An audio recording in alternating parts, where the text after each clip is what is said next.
আমরা গাড়ি চালাই কিন্তু আমাদের মনে থাকে না আমাদের গাড়িতে একটা ব্রেকিং সিস্টেম আছে কিংবা ব্রেকের প্যাড আছে। তো এই জিনিসটা আমরা ভুলে যাই, শুধু আমরা গাড়ি কিনি, গাড়ি চালাচ্ছি, কিন্তু আমরা কখনো মনে রাখি না যে আমাদের গাড়ির ব্রেক প্যাড আছে, ব্রেক প্যাড ক্ষয় হয়, ব্রেক সার্ভিসিং করার প্রয়োজন আছে, এই জিনিসগুলো কখনো আমরা নজরে রাখি না। তো এটা কেন বলতেছি আমরা, সেটা আপনাদেরকে একেবারে এই জায়গায় দেখাবো।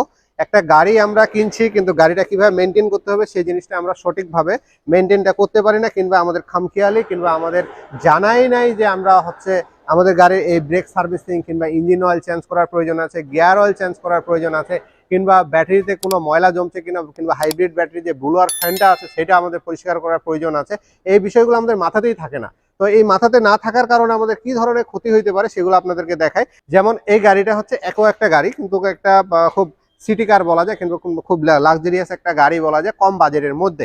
তো এই গাড়িটা হচ্ছে কাস্টমার হয়তো বা খেয়াল করে নাই কিংবা খামখেয়ালি কিংবা যে কোনো কারণে হয়তো বা বুঝতে পারে নাই। এই যে ব্রেক প্যাডটা আছে, দেখেন ব্রেক প্যাডটার কোনো জায়গায় বলতে পারবেন যে এটা ব্রেক প্যাড কোথাও আছে? কোনো জায়গায় ব্রেক প্যাডটা পুরো লেভেল হয়ে লোহাটা পর্যন্ত বের হয়ে গেছে, কিন্তু ওনার জানাই নাই যে এই গাড়ির ব্রেক প্যাড চেঞ্জ করার প্রয়োজন আছে। এই কারণে হচ্ছে ডিস্কটা যদি দেখেন ডিস্কটার মধ্যে কি অবস্থা হয়েছে। ডিস্কটা একেবারে এর ঘষা খেয়ে, একেবারে লোহার সাথে লোহা ঘষা খায় ডিস্কটাই নষ্ট হয়ে গেছে। আর কয়েকদিন কিংবা একদিন চালালে হয়তো বা এটা ডিস্কটাই বাদ হয়ে যেত, কিংবা তো এটা একটা বড় ধরনের অ্যাক্সিডেন্ট হওয়ার একটা সম্ভাবনা ছিল।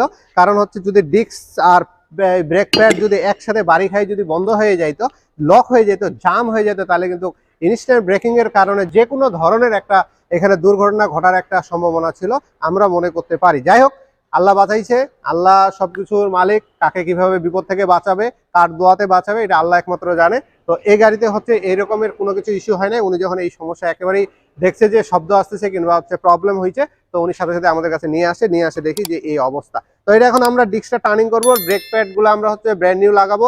লাগানোর পরে এই গাড়িটা আবার আমরা আগের মতন ডেলিভারি দিয়ে ইউজাররা হয়তো বা এই গাড়িটা আবার রিল্যাক্সে চালাতে পারবে। তো আমরা এই জিনিসগুলো হচ্ছে নজরে রাখবো যে আমার ব্রেকটা আমি 6 মাসের মধ্যে একবারও সার্ভিসিং করছি কিনা, আমার ব্রেক প্যাডটা যে আছে সেই প্যাডটা আমি 20,000-এর বেশি চালাই ফেলছি কিনা, এই বিষয়গুলো আমরা একটু নজরে রাখবো। সেই সাথে হচ্ছে ইঞ্জিন অয়েলটা আমরা হচ্ছে 4 মাসের মধ্যে চেঞ্জ করছি কিনা, কিংবা হচ্ছে 4,000-5,000 কিলোর মধ্যে চেঞ্জ করছি কিনা।